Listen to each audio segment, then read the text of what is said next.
नमस्कार। आज आप लोग के सामने हम एक महत्वपूर्ण विषय पर चर्चा करने जा रहे हैं और वो है पढ़ाई। वर्तमान समय में कोरोना संक्रमण के कारण हम सब देख रहे हैं कि बच्चों की पढ़ाई बाधित हुई है। इस कारण अधिकांश अभिभावक यह कह रहे हैं कि बच्चों की पढ़ाई आगे कैसे चलेगी। स्कूल बंद हैं, कॉलेज बंद हैं, उनका भविष्य क्या होगा। इस संबंध में हम यही कहना चाहते हैं कि देखिए, ये पहली बार नहीं हुआ है। पहले भी हम लोगों ने अनुभव किया है, किसी न किसी कारण से 2 महीना 4 महीना स्कूल बंद हुआ है, कॉलेज बंद हुआ है। और वैसी स्थिति में भी बच्चे पढ़े हैं, विद्यार्थी पढ़े हैं और अपने मुकाम पर पहुँचे हैं। हम सुन रहे थे प्रोफेसर एस.सी. वर्मा, उनकी पढ़ाई क्लास 6 से हुआ है। मैथिली ठाकुर एक दिन कह रही थी कि 6ठा क्लास में एडमिशन ही उसका डायरेक्ट हुआ है। सोच लीजिए, 6 क्लास तक स्कूल ही नहीं गई। इसका मतलब वो नहीं पढ़ी नहीं है, सो बात नहीं है।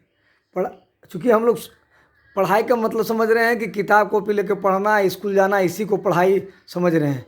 ऐसी बात नहीं, हमें ये समझना होगा।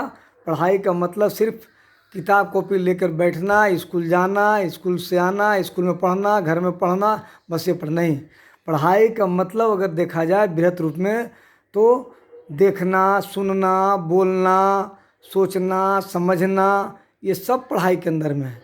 अब हमें ये देखना है कि ठीक है, स्कूल नहीं जा रहा है, घर में बच्चा है, घर में वो क्या देख रहा है, वो क्या सुन रहा है, क्या बोल रहा है, क्या समझ रहा है, वो क्या पढ़ रहा है।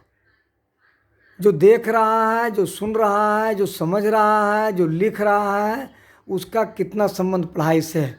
क्योंकि इन सब चीज़ों में हमारे बुद्धि का प्रयोग होता है, और जितना बुद्धि का प्रयोग होता है उतना हमारा ऊर्जा का उपयोग होता है।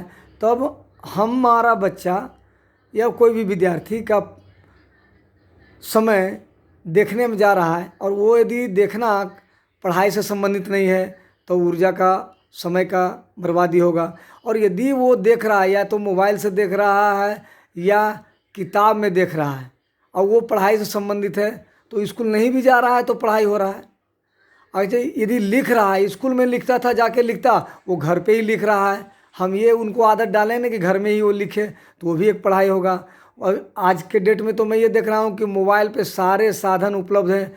अगर हम उनके अंदर में अच्छे संस्कार का बीजारोपण किया है, तो वो उसके माध्यम से भी पढ़ सकते हैं और अपने पढ़ाई को चालू रख सकते हैं, नियमितता बना रख सकते हैं।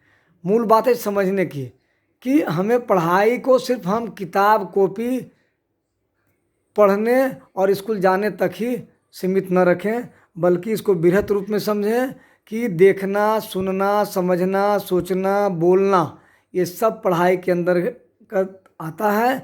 और हम अपने बच्चे को या जो भी विद्यार्थी हैं उनको ये चेक करना है कि हम सारा दिन हमने समय किस में दिया, हमने क्या देखा, हमने क्या बोला, हमने क्या सुना, हमने क्या सोचने का काम किया, हमने क्या समझने का काम किया। तब समझ में आएगा कि हमने कितना पढ़ाई किया।